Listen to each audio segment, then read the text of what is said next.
Hello, my name is Christian Thompson. Today is start with my should statement. Texas state law should lower the range of punishment in misdemeanors for first-time offenders. Now, we all know somebody who doesn't make the best life choices, or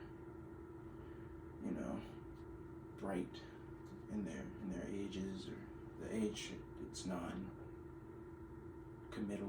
You could do it when you're young or when you're old. Like, you make choices based on your lifestyle. Now, potential causes or reasons may vary between people, but not my focus for today. Let's see. First, let's get everyone to where it's supposed to be. What is a misdemeanor? According to the Fine Law website, misdemeanor is a less serious crime than its felony counterpart, per se. Smaller max sentencing, smaller fines, smaller punishment, less time on these sentencings. Relatively, most of them are going to be under a year. Now, based on that definition alone, it doesn't sound too bad. However, let's give perspective. I like to do that a lot. Let's say you're a middle-aged accountant. You had a rough day, you were called in on your day off. You came in and you had to stay overtime. After that, you need a drink. Hit up your local bar and have a 1-2 many. You think to yourself, man, I need to get home. So, go home.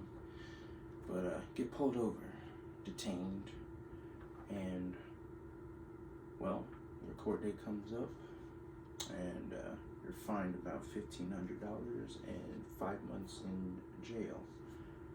Well, that happened.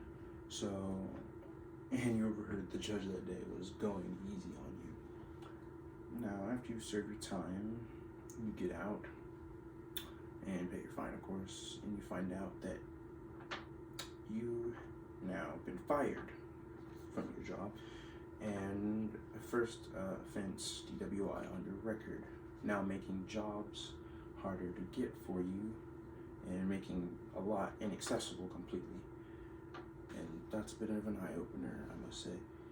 Now, range of punishment. What does that mean? According to Paul Sapoto from his website, Sapoto Law, range of punishment is simple.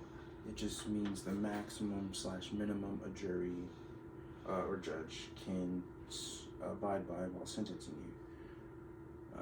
Keeps them from doing something unreasonable that we've seen in maybe the 1900s. Now, everyone's up to speed. Combine the terms. Now, what does that mean for a should statement? Let's see. Misdemeanors themselves are divided into 3 classes, A, B, and C.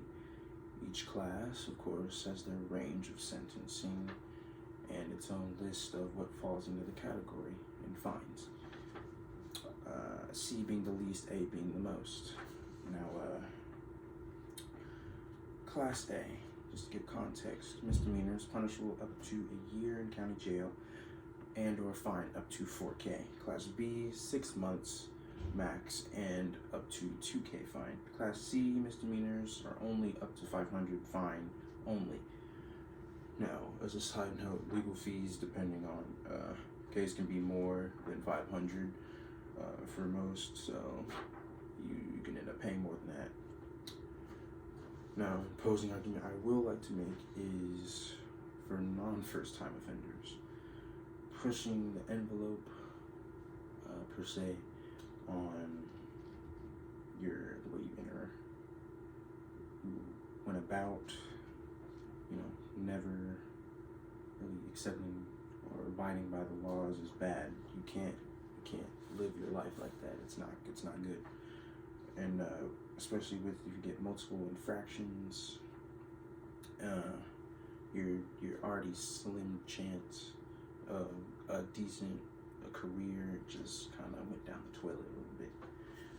And that that's also very bad, depending. Now, lastly, I would like to say, when it comes to little cases, they can be a bit tricky to lower these.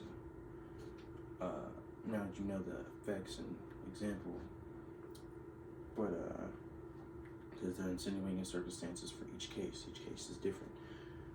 But I will say, Savely usually lower fines about 25% and jail time about 15%. Because at the end of the day, we're all human and we're all prone to mistakes. So as fellow humans, we should be more lenient and, be more connect to the person, because everyone's different and affected differently.